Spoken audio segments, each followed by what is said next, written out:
40 hours regular time, 4 hours overtime, and Sundays, so. It's 6 o'clock. I think it's time for us to start up. I hereby call to order this meeting of the Planning Board Tuesday, April 5th at City Hall. Thank you. Is there anyone from the public that would like to speak about something that's not on our agenda today? No? Okay.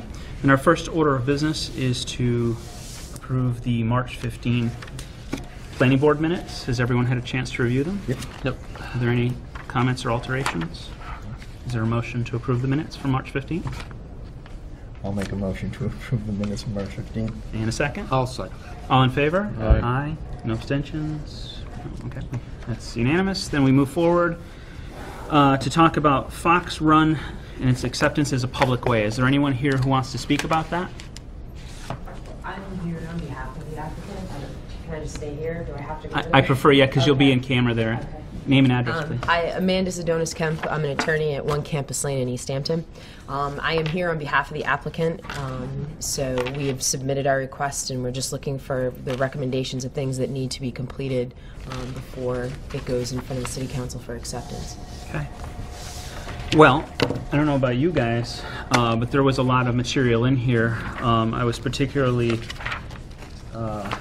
struck by the quantity of detail that Joseph Pipsinski had here from the Department of Public Works with water, sewer, storm drainage, roadways, signs, streetlights, sidewalks.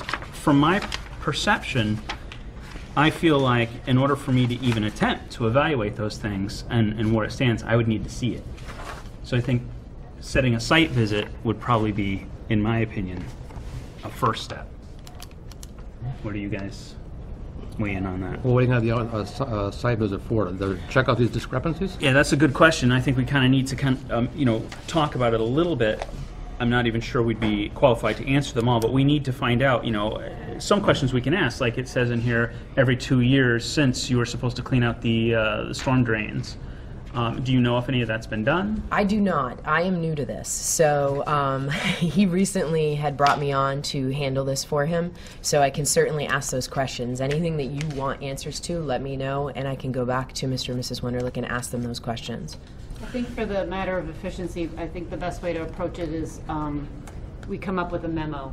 So rather than firing off questions, randomly to Attorney Kemp, I think if we come up with a memo, we detail all the things that you have questions about, and then she can bring them back to the applicant and have those answered. I would recommend that the board look at the decision that was given to you. There's 2 decisions for the subdivision. One was the special permit decision for the open space component of it, and the other is the subdivision decision. And there may be things in that decision that are outside DPW jurisdiction.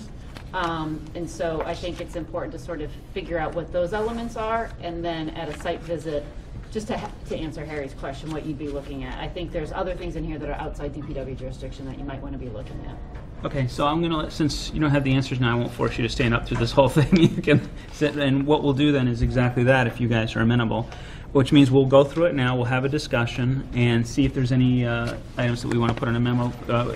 We can perhaps, Jessica, from what we discuss here, you can help actually draft that? Absolutely, yeah. Depending on how this goes? Absolutely. I was on the planning board when this was approved. So you remember it? Yeah, I mean, as much as I can, yeah. It was a few years back, but, yeah.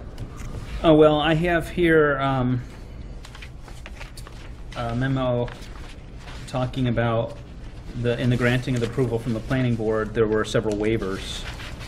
There was a waiver to allow the sidewalk on one side of the proposed street, a waiver of the length of the cul-de-sac to allow for up to 900 feet.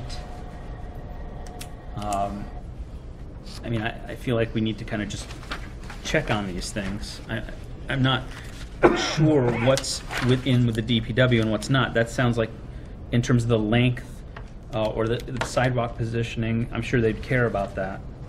But the length I don't know about for the cul-de-sac.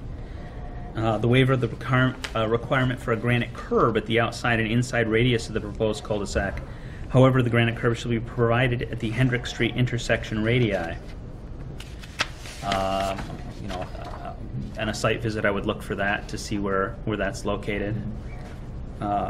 Waiver of street pavement width to 24 feet. They mentioned that a letter of credit was permissible as a performance guarantee. I don't know I need to check on that with Jamie. We keep a pretty solid tracking system of the performance guarantees, so I just need to go and check at the system and see if there's a letter of credit. I've got documentation in the files that the performance guarantee has been reduced over time. So I think the last document I have is from March 2010, which said that it was reduced to $10,000. So I'll look to see whether we still have a letter of credit for $10,000 in that. Okay, thank you. The applicant need only submit one development concept, that being for an open space residential development. Was that submitted? Is that part of the original? The open space residential development. There is, I'd have to go back and look at the deeds. I don't believe that the open space component was actually conveyed to the city. I believe they have a homeowners association. Amanda, do you know if that's correct? I think There is a homeowners association. I don't know that the open space has ever been convened into it, though. Okay. I'd have to check on that. Okay, so that's a question. I think when I've gone back and looked at the deeds, I believe I had made a note in my head that there was not something that had been taken by the Conservation Commission. I want to say when we were doing the open space plan and we were looking at all of the parcels, I think it's actually conveyed somehow within the subdivision, and it's not open to the public, if I remember correctly. It's somehow just for the residents. So we need to look into that and double check that and see where that's at. The land has been set aside. It's just a question of who's overseeing it and who's responsible for it. Got it. Yeah, I remember setting that aside for the doornet. I remember that distinctly, because I couldn't figure out why it was such a small little piece, and who was going to be looking after it. You know, it's kind of a out of nowhere type of thing. They say, in addition, the board notes the following conditions for information to be provided in the submission of the definitive plan. The proposed stormwater system shall be revised to meet the requirements of the city engineer and board of health. The location of the stormwater facility under the road is not acceptable. So that's something we'd look for clearly on a site visit. A water line connection to Willow Circle shall be provided. This may require shifting of lots. I mean, this all is quite a lot here. 3 fire hydrants shall be required with locations to be determined by the fire department. If they're there or not. Streetlights will be required at the intersection and the end of the cul-de-sac. Ownership of the required open space shall be proposed as part of the open space residential special permit application. A maintenance plan for the cul-de-sac island shall be included in the definitive plan submission. And infrastructure improvements as required by the city engineer, including water and sewer tie-ins, shall be properly shown on the definitive plans. Now, we have some plans here. Yes. Does that look familiar at all? Yep. Now, were these the initial set of plans or the modified? Those are the ones that are filed at the Registry of Deeds. So those would be the definitive subdivision plans that are filed at the registry. Okay. And we don't really have the ability here to see, let's see, 10-foot wide utility easement I see on here, but I don't really have. See, basically what your site visit needs to do is site verify what's on the plan, what are the conditions, and make sure that they're copacetic. That's the role of the board. And if there's any, and again, you don't really have, you're providing an opinion to City Council. They're the jurisdictional authority on Understood. this. So there's no action that the board needs to officially take. It's a matter of drafting up something and sending comments to City Council for them to discuss with the applicant in their request. Agreed. It's also a little bit of oversight, too, to help take a look and see if anything was done, right? I mean, that's, Sure, I mean, so this- that's why we're looking at This this. permit is under your jurisdiction, so you're Yeah, looking to so make we- sure that the conditions that the board has set have been Exactly. met. Okay, Do you have an as-built? Do you want a copy of that? Sure, that would be helpful. thank you. So, as far as I'm concerned, most of those things that we just listed off are things that I would want to try and look at. I did have sort of a question, sort of on a larger scope here, as to whether or not it's being plowed currently. I don't know the answer to that. I believe it is. Okay. And is it privately done, or by the city, or who? I believe it's done by the city. I don't, and when I've done prior street acceptances, it was my understanding from the prior city engineer that the DPW had taken a vote, it was for public safety, that they were plowing streets that had houses on them with taxpayers, because they felt it was a safety issue. I can't, I'm not entirely certain, but I'm pretty sure that it's being plowed by the town. All right. And I would definitely think those 3 fire hydrants we mentioned would be another safety The issue. the one that you just went through that's the preliminary subdivision. So the other document that the board needs to look at is the special permit decision, which has a much longer list of conditions, but I'm not sure it makes sense for us to go through individually right now. But again, this is what we'd be looking at out on a site visit. Are you suggesting that perhaps you draft a memo for us based on your recommendations for observations rather than go through it now? Sure, I can do that. I can look at it and compare it to what DPW is looking at. And everyone what's on can their review these, and if jurisdiction. something's not on her list, we'll add it when we're there. Sure. That sounds reasonable to me. Is that good? And thank you, Jessica. For letting yourself get drafted. So, Yeah.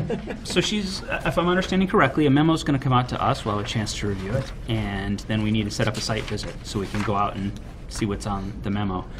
Do we want to? I don't think we need to establish the date for that now. Do you want to do the memo first and then contact that, or would you prefer to establish the date now? Sure, so how about we do this? I'll draft a memo and I'll submit it to the board for discussion at the next meeting within 2 weeks, and then in 2 weeks you can set the site visit when more board members are here? Love this idea. Okay. Does that work? That works. Okay. Since we're not voting on anything, we'll move right on to our next issue here. Amanda, and if I have any specific questions, I'll email you. Okay, all right. Sorry, I didn't pass that down. In 2 weeks, so the third Tuesday, so the 19th? All right, next thing up is discussion on the sign ordinance. At our last meeting, we talked about the fact that we, as a board, and more members here, felt that given the recent ruling in Arizona, that it would be best to, that's the Reed versus the Town versus Gilbert from 2015, that essentially states that the sign ordinances can't be content-driven. That's not an exact quote. That's a summary on my part. That it'd be best if we eliminated our current sign ordinance and started from scratch. And I know that's a lot. We got a draft from Jessica, which we have here, which is 2 pages. So it's just an outline. It's not populated with information yet. It's basically just to try to set an outline together to avoid the categories that are in the current sign ordinance in regards to content-based. So if you can basically, if you have to read the sign to determine what category it's under, can't do that anymore. It has to be really based on other factors. So the Supreme Court ruled that we can still, can still deal with size, dimensions, lighting, sort of the aesthetic sides of it, but it can't be organized based on the content of it. So we really need to look at how to organize this without bringing content in it. And it's kind of difficult. It's really hard. And I'm assuming that many other communities are dealing with the same issue right now. they are. I did put out a message on Mass Planners, which is the listserv for the planning community. And as of now, there's only one community that is submitted revisions that's going to be heard at town meeting in May. Wellesley redid their ordinance a couple years ago, specifically trying to eliminate all content-based regulations within it. This is before the Reed v. Gilbert came out. So that's another model. Otherwise, we're kind of flying solo right now. I mean, most of the communities are saying, yeah, we need to do something. There's mixed messages coming out from the lawyers at the state. Jesse actually went to a training at the AG's office in Boston last week and said there really wasn't much information. They basically just said, yeah, you got to, see if I have the PowerPoint here. Fix your ordinance, talk to town council. That was, that's basically all they did a summary of the case and the results of the case, but, their recommendations were review your existing sign ordinance, review the purpose. So a lot of what I'm reading in the documents that I've downloaded is the purpose statement is really important, and to make sure that that's crafted to address either issues of traffic or aesthetics or whatever it may be, that is really carefully crafted, because if it ever gets challenged in the courts, that is one of the first sections that the courts are going to go to in terms of looking at the ordinance is the purpose statement. So that has to be carefully crafted. How did you select the items on this outline? So I worked off the few models I had. So I had Wellesley,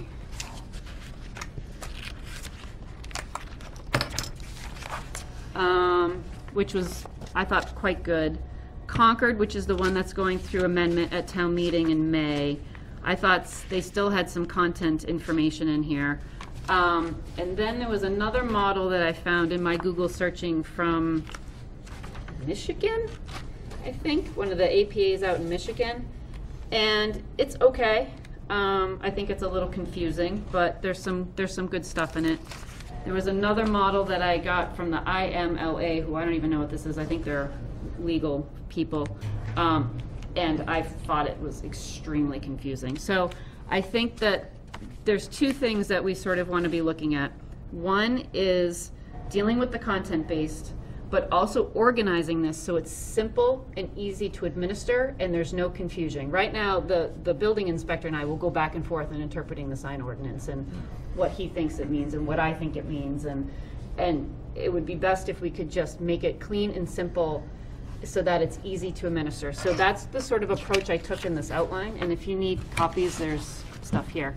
The question again, I know we asked this at the last meeting, in terms of process, the planning board and you put out this outline. We wanted to talk about it, come up with something that we could then push up to city council to take the next step. Right. So thankfully, we've got 2 ordinance subcommittee members here, which is great. Because I think the best way, because of the controversy that sort of happened around the sign ordinance in 2010, I think the more people we can have in the room from the beginning, putting this draft together, the easier it will be getting it through the adoption process. The more people that can attend these meetings and provide input, I think the better, and I think it's just going to make the adoption process that much easier. I don't know what the reaction is going to be in the community for them to say, okay, we spent all of this time and energy crafting something, and now we basically have to throw the whole thing out because it's unconstitutional, essentially. So, you know, I'm not sure how people are going to react, but I think that to take a new, fresh approach to this, and there's certainly things in the old ordinance that can definitely be brought into the new one. I think there are sections that still work, but we cannot be regulating based on a real estate sign or a directional sign or an event sign or any of that stuff. I mean, if you can read the sign, if you have to read the sign to determine what category it goes into, we just can't do that anymore. Okay. So the way that I've organized this is, so a purpose statement, which is, I've already talked about, the applicability, how does it apply to the ordinance, a definition section, which will be probably pretty lengthy, and then going into some very general regulations, starting with the sign permit in terms of what's the application process, what's the fee, how long is it going to take to process, what happens if the building inspector rejects my sign, revoking the permit, and expiration date. So the expiration date is specifically talking about temporary signage. What the courts have basically said is all temporary signs have to be regulated exactly the same. So what happened in Reed versus Gilbert is that the town of Gilbert was regulating directional signs different from real estate signs, and so it was completely administered differently. And they said you can't do that. You cannot be regulating based on what the sign says. If the church needs to put up its directional sign, they can't be putting it up just 12 hours before service. And this is really what it came down to, is the church trying to put up a sign to let people know where the service was going to be held because they didn't have a permanent home.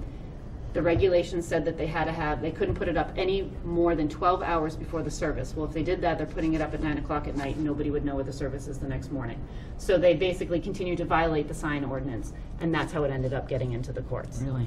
But real estate signs and political signs had much lengthier amount of time that they could be put up or taken down after an event.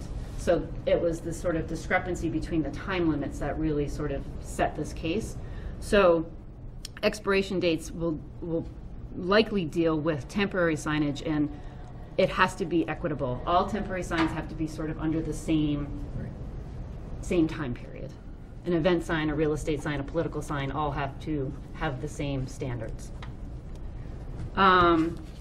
Then we'll have a section on exempt signs, so there will be some signs that are exempt, prohibited signs like billboards and stuff like that. And a section on signs on public property, which I think we could probably lift pretty easily from our existing, but I gotta take a look at it again. Then a section on dimensional standards, so the display height, the display area, so basically the surface of the sign, the height of the sign. Then going into location, construction, design standards, so illumination, placement, multiple signs, non-commercial signs. Then based on the sign type, so standing signs, wall signs, awning signs, roof signs, window signs, basically how are these affixed is how you can regulate it. We can have a whole section, I believe, on EMCs, which I think we can lift pretty easily from our existing. Sandwich board signs and temporary signs. Then we can also regulate by district or use. So we can say, we can take those same sort of ideas and say, in the residential district, it can only be this side, in the commercial district, it can be this size, but you can't regulate it based on what the content of that sign is. And I think what's gonna get tricky is gas stations, because, you know, the city council just changed the illumination for the gas stations. Well, if you have to read it to say that it's a gas station sign, that's based on content. So I think that's gonna get a little bit tricky in terms of regulating what we allow to have illumination and electric messaging, only because we just went through that process with the gas station, and I foresee that taking some time to sort of work out and hash out on how do we want to equitably sort of do this across the community. And then there's a whole section on enforcement, what the appeals process is, and then we have the miscellaneous provisions, which are very important, which is the conflict with other laws and the severability. So those are also extremely important sections to have. So this is how I've sort of organized it. I'm open to changes, whatever, but I'd like to try to get the outline set first before we start populating it with information and text. I think that's really important. Well, I mean, I think this is a fantastic start. It's hard to know with certainty if we've missed anything. We kind of have to It's true. It's true. go through it. Absolutely, and we may be adding sections as we're going along, going, oh, we need something, which is fine. It's gonna be a work in progress for, I think, a while until we really feel comfortable with what we're going. And I also did send this to the city attorney just to give him the heads up that we're working on this. We're one of the first communities to be dealing with this, and I presume that the planning board and probably city council are going to want him to take a look at it and approve Absolutely. it before it goes any farther in an approval process. So I think we're lucky to have Jesse as an attorney, as a municipal attorney, because I think he can add some good value in terms of the legality and understanding the Reed v. Gilbert case and how it impacts. So, Well, I think that with the small numbers of the board we have, with Jesse really being a leader on this particular project, I want to let him use his skills in terms of filling out, you know, whether there's more here or less. I do want to ask a couple questions here. 10.07, regulations based on sign type. based on sign type, yes. Are there others? And what happens if it's something that's outside of the scope that's listed? Well, that's why we need to be as comprehensive as we can, but you have to think about it, sign type is based on how it's affixed, not what it says. So how it's attached to it. I feel like I got everything. That's all the ways that it can be attached? Okay. But there could be other things that I haven't thought about. So we thought can about- certainly add in a section if we come across something that we want to add in. I thought an other in that category to cover anything that comes up that isn't covered. I don't want to get too squishy. No generic. I don't think generic is gonna, I don't know, we'll have to see.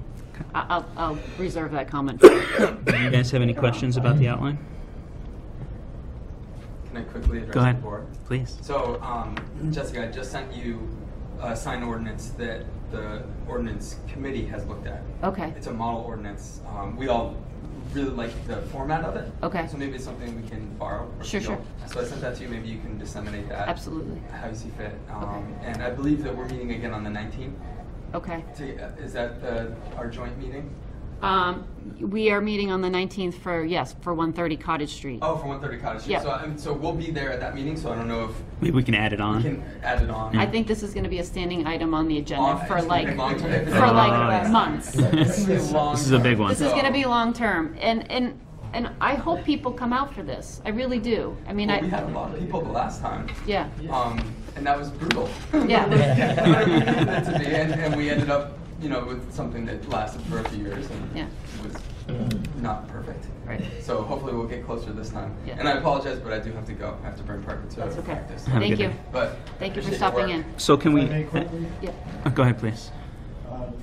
I think what was particularly interesting about the sign ordinance that we sent to you, Jessica, was that it had lots of pictures, and really you could see, this is what we're talking about. Rather than words, you could say, this is a sign, this is the kind of sign, this is where it goes. This is- And I think that really helps. That's the kind of model, I think. Sure. That answers a lot of Sure. questions for a lot of people who might inquire as to what they can and cannot do. I have Belcher Towns as well, and when I actually worked on it when I was a consultant at PVPC, and they have a lot of graphics in there as well, hand-drawn graphics, they're not photos, but they're used to explain the definitions a little bit more, especially in terms of how the sign is affixed to a structure. What defines an awning, what defines a surface area, what defines a height, how do you measure the height? And so we can certainly steal some of that as well and utilize it. Absolutely, I think it's great. I have the feeling I'm going to become a sign expert in 2016 And 17. and 17. Yeah. I'm sorry. Did you have more? Courtesy of the U.S. Supreme Court. Yeah. Exactly. All right. So, shall we continue this and maybe add onto the agenda, talking about it with the subcommittee, the ordinance subcommittee? Sure, so do you want me to start populating, like, how do you want to do this? Do you want me to do it like a section at a time? Okay. So, Do you want me to do the purpose statement and the applicability, like? that was exactly what I was going to say, was to start with the purpose. You said that was one of the most important pieces that defines it, having that as a structure and a guide to push us forward to fill in the rest. Some of it, looks like fiddly bits, and that stuff is going to take debate, and time to fill in, sometimes copy and paste from the existing ordinance where we can. But the purpose, that's... Why don't I try to do this? Why don't I try to populate sections 10.1, which is purpose, all through 10.4, stopping at 10.5. So that's the purpose, the applicability. The definitions, I think we should hold off on, because really, the definitions need to be reflective of words that are used in the ordinance. So many times, and it was actually in our existing sign ordinance, there are terms that are defined, and then they're not used anywhere else. And that's what causes some confusion and conflict, because you're using that against a term that is being used, and you're trying to figure out which is the right one. So I think we hold off on the definition section almost to the very end, I concur. and figure out what words we really feel like we need to define because they're used in the ordinance itself. So I'll skip definitions, but I'll do purpose, applicability, and I'll take a stab at populating the general regulations, and then we can have a discussion about that on the 19th, Sounds good. and then hash out and take as long as we need on that stuff. And then once we feel comfortable with those sections, we can move on to the next one, which is dimensional standards. Does that? It sounds excellent. And Okay. also, as by way of feedback, I do think you've done a great start. This is my take on it. I don't know Yeah. if you guys agree with the outline here, in order to give us something to just start wrapping our heads around. Is this sort of the process that you see going forward on this? I mean, obviously, we're going to have back and forth, but you're going to go off, kind of draft the beginning chunk. We debate that, iron that out, while you go off and draft the next chunk, debate, iron it out. I think we should take it sections at a time and really work out the language as best as we can. Now, understanding that things often interact with one another, so we may find that we're down in section, who knows, 10.7, and there's something we want to reflect back into one of those earlier sections, and that's okay. But I think we try to do as best that we can, and that, taking it chunk by chunk and hashing it out. And then when we feel comfortable with it, we move on to the next piece. I just think it'll be more digestible. If I try to populate this whole thing, it'll just really feel overwhelming for me and for you and for everybody, I do. I think if we just take it a section at a time and make sure we're comfortable, Is there anything you need?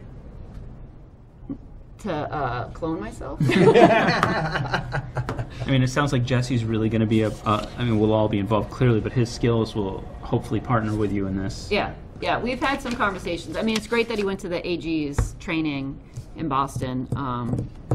And there's, I mean, I've downloaded tons of information that I could find online. It's interesting from the planning community, from my perspective in the professional planning, is that nobody really wants to touch this yet. Like, they know they need to do something, and they know that their ordinance is unconstitutional, but there's not a lot of guidance right now on what to do. And so everybody's like, just sort of like, can somebody just please give us guidance on what to do next? So I think it'll be good for us as a community. Like, we can put ourselves out there as, look at us, we're we're ahead of the curve. We can be a model. Other communities could utilize this in their own. Can So we I- charge them? Plagiarism is huge in the ordinance world. Yeah. Okay. So, but I think we think about it not just for us, but how we're influencing, other Massachusetts communities in terms of how they draft this. And I think that's really cool that we're able to do that, So let's do it well. Let's do it well. Any questions? I'm sorry, go ahead. And I just have one comment following up on what Jessica started with. Being from working in the building inspector's office for many years, one of the most confusing things was, the sign ordinance, and also by being the zoning enforcement officer enforcing it. So the clarity for, it's wonderful that you all know what you're doing, but when somebody else picks it up, Sure. that it's clear and concise and, it's seriously easy to read. Right. So that, I mean, if you have two departments that already know what they're talking about, that are viewing the same ordinance in different meanings, it expresses the frustration and difficulty that we've been dealing with. Right. You've said it. The mayor said it. Perhaps it should be in our purpose. Perhaps that it's clear and concise should be part of the purpose. There you go. We all agree. Any other questions? Not yet. but- All right, then we'll talk about this again at the But next in meeting. 2 weeks. In 2 weeks. We have nothing else on here. Are there any administrative items that you wanted to add that didn't make it? I don't think so. I think we're good. Did you Nobody have- went to CPTC, right? No. Did I see your hand up there for a second? What's that? Did you have your hand up? No. Okay. Gotcha. All right, is there a motion to adjourn? Make motion to adjourn? I'll second. All in favor? Aye. Aye. Thank you very much, everybody.